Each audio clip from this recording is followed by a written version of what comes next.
नमस्कार। मैं कंचन शर्मा, सहायक आचार्य प्राणी शास्त्र, राजकीय महाविद्यालय झुंझुनू से। आज हम पढ़ेंगे उत्सर्जी तंत्र की संरचना, स्ट्रक्चर ऑफ एक्सक्रीटरी सिस्टम। आपने देखा होगा कि प्राणियों को जीवित कोशिकाओं में खाद्य पदार्थों के उपापचय के फलस्वरूप ऊर्जा की प्राप्ति होती है, जो अनेक शारीरिक क्रियाओं हेतु आवश्यक होती है। इसी के साथ कुछ हानिकारक पदार्थों का भी निर्माण होता है और कोशिकाओं में कार्बोहाइड्रेट एवं फैट के उपापचय के फलस्वरूप CO2 और H2O की प्राप्ति होती है। ये पदार्थ कार्बन, हाइड्रोजन और ऑक्सीजन के बने होते हैं। इस प्रकार कार्बोहाइड्रेट एवं वसाओं के मेटाबॉलिज्म से प्राप्त पदार्थों को बॉडी से बाहर निकालने के लिए किसी भी विशिष्ट प्रकार के ऑर्गन की आवश्यकता नहीं होती है, लेकिन प्रोटीन का निर्माण कार्बन, हाइड्रोजन और ऑक्सीजन के अतिरिक्त नाइट्रोजन के द्वारा भी होता है और नाइट्रोजन की उपस्थिति के कारण प्रोटीन के मेटाबॉलिज्म से अमोनिया एवं यूरिया का निर्माण होता है और इन पदार्थों को शरीर से बाहर निकालने के लिए एक विशिष्ट ऑर्गन की आवश्यकता होती है। वर्टिब्रेट्स में यह क्रिया किडनीज के द्वारा संपन्न होती है। इस प्रकार नाइट्रोजिनस मेटाबॉलिक वेस्ट प्रोडक्ट को शरीर से बाहर निकालने की क्रिया को ही हम उत्सर्जन कहते हैं और शरीर के वे अंग जो इस क्रिया में सहायता प्रदान करते हैं उत्सर्जी अंग कहलाते हैं। इस सिस्टम के डिफरेंट ऑर्गन्स होते हैं, जैसे kidney, bladder, urethra, meatus and ureter. अधिकांश वर्टिब्रेट्स में मुख्य उत्सर्जी अंग के रूप में एक जोड़ी किडनी पाई जाती है। ये आवश्यकता से अधिक जल, नाइट्रोजन युक्त अपशिष्ट पदार्थ को, साल्ट एवं अन्य पदार्थों को यूरिन के साथ बॉडी से बाहर निकालते हैं। सभी वर्टिब्रेट्स का उत्सर्जी तंत्र लगभग एक समान होता है। कशेरुकियों में मुख्य उत्सर्जी अंग के रूप में किडनी पाई जाती है। इनका निर्माण एम्ब्रियोनिक मेसोडर्म लेयर से होता है। किडनी गहरे लाल रंग की तथा बिन शेप्ड होती है। दाहिनी किडनी थोड़ी पीछे की ओर स्थित होती है, क्योंकि एब्डोमिनल कैविटी का दाहिना भाग लीवर के द्वारा घिरा हुआ होता है। प्रत्येक किडनी का परिमाप लगभग 150 ग्राम होता है। किडनी का बाहरी भाग कॉन्वेक्स तथा भीतरी भाग कॉनकेव होता है। इसके मध्य एक छोटा सा गड्ढा पाया जाता है, जिसे हम हाइलम कहते हैं। कशेरुकियों में किडनी अपनी स्थिति एवं विकास के अनुसार 3 प्रकार की होती है। फर्स्ट, प्रोनेफ्रोस। प्रोनेफ्रोस सबसे सरलतम एवं प्रिमिटिव प्रकार की संरचना होती है, जो वस्तुओं की भ्रूणीय अवस्था में पाई जाती है। यह वेस्ट कशेरुकियों, ब्लेस्टोडोमा एवं मिक्सिन को छोड़कर सभी में अनुपस्थित रहती है। सेकेंड, मेसोनेफ्रोस।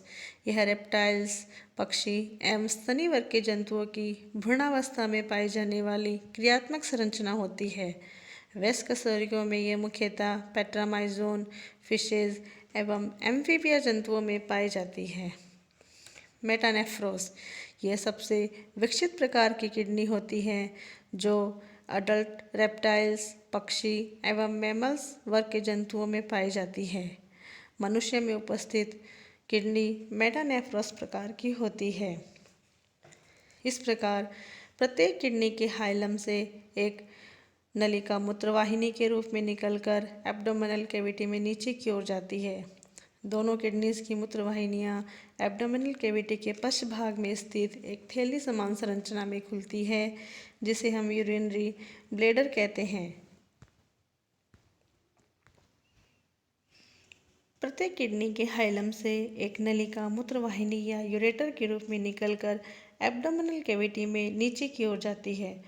दोनों किडनी की यूरेटर्स एब्डोमिनल कैविटी के पश्च भाग में स्थित एक थैलीनुमा संरचना में खुलती है, जिसे हम यूरिनरी ब्लैडर कहते हैं।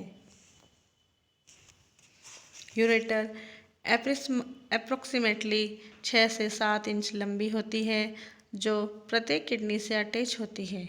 यूरेटर की 3 लेयर्स होती हैं, स्मूथ मसल्स, फाइबरस टिश्यू और म्यूकस लेयर।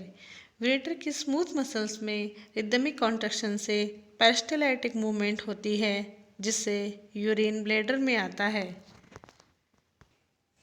यूरिनरी ब्लैडर एक होलो मस्कुलर ऑर्गन होता है जो यूरिन को स्टोर करता है। इसमें स्फिंक्टर मसल्स हेल्प करती हैं। ब्लैडर में 300 से 400 मिलीमीटर यूरिन स्टोर कर सकता है और इसमें पाए जाने वाले एपिथेलियम टिश्यू के कारण से ये अपनी कैपेसिटी ट्वाइस यूरिन होल्ड कर सकता है। यूरिनरी ब्लैडर या मूत्राशय स्नैक्स, क्रोकोडाइल्स, एलिगेटर एवं पक्षियों में एब्सेंट रहता है। केवल ये शुतुरमुर्ग में पाया जाता है। मूत्राशय का पश्च भाग संकरा होकर एक पतली नलिका में बदल जाता है।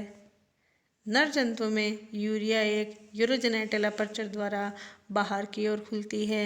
यह छिद्र पेनिस के आगे की ओर स्थित होता है, लेकिन फीमेल में यूरिया एक स्लिट के रूप में खुलती है, जिसे हम मीटस कहते हैं। यह रचना एनस के ठीक नीचे तथा मीटस के ठीक ऊपर स्थित होती है। यूरिथ्रा एक स्मूथ मसल्स व म्यूकस लाइनिंग युक्त ट्यूब होती है जो ब्लैडर से यूरिन को बॉडी के बाहर ले जाने का कार्य करती है। अब हम किडनी की हिस्टोलॉजी के बारे में पढ़ते हैं।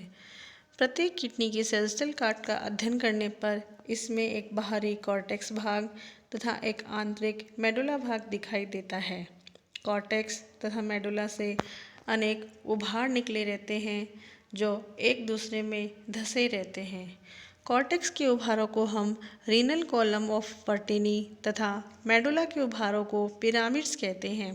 खरगोश एवं कुछ अन्य जंतु जैसे एक्डीना, मार्सुपियल्स, इंसेक्टिवोरस रोडेंट्स में किडनी मात्र में एक ही पिरामिड पाया जाता है, जबकि मनुष्य में इनकी संख्या 6 से 20 होती है। मनुष्य में मूत्रवाहिनी का वर्कक, श्रोणि या रीनल पेलिस भाग भी अनेक शाखाओं में विभाजित होता है। ये पुनः विभाजित होकर अनेक प्राइमरी सेकेंडरी ब्रांचेस बनाता है। प्रत्येक शाखा पिरामिड के पेपिला पर एक प्याले या कप के समान लगी रहती है, जिसे हम कैलिसेस कहते हैं। विभिन्न स्तनधारियों में कैलिसेस की संख्या अलग अलग होती है। प्रत्येक कैलिसेस मूत्र को पिरामिड से एकत्रित करके मेडुला के केंद्रीय भाग में ले जाता है, जो यूरेटर के द्वारा किडनी से बाहर निकाल दिया जाता है। मैमल्स में मेटानेफ्रस प्रकार की किडनी पाई जाती है और प्रत्येक किडनी अनेक छोटी छोटी कुंडलित संरचनात्मक एवं फंक्शनल क्रियात्मक इकाइयों की बनी होती है। इन्हें हम वर्कक नलिका या नेफ्रॉन कहते हैं। मनुष्य में नेफ्रॉन लगभग 2 गुणा 10 की पावर 6 यूनिट्स में पाई जाती है। प्रत्येक नलिका की लंबाई 35 से 50 मिलीमीटर होती है और प्रत्येक नेफ्रॉन मूत्र के निर्माण में पूर्ण सक्षम होती है। अब हम देखते हैं कि इस उत्सर्जन का हमारे शरीर में क्या महत्व है। नंबर 1, यह क्रिया शरीर में होम्योस्टेसिस की दशा को बनाए रखने हेतु आवश्यक होती है। होम्योस्टेसिस क्या होता है कि उत्सर्जन की क्रिया शरीर के आंतरिक वातावरण को स्थिर बनाए रखने में मदद करती है और शरीर के आंतरिक वातावरण को स्थायी अवस्था में बनाए रखने की क्रिया को ही हम होम्योस्टेसिस कहते हैं। इस शब्द का प्रयोग सर्वप्रथम क्लॉड बर्नार्ड ने किया था। नंबर 2, उत्सर्जन के द्वारा जंतुओं के शरीर में उपापचय के फलस्वरूप बनने वाले हानिकारक पदार्थों को शरीर से बाहर निकाल जाता है। नंबर 3, इसके द्वारा प्लाज्मा, परासरण दाब, पीएच एवं रक्त के संगठन में भी समस्थितिकता बनी रहती है। धन्यवाद।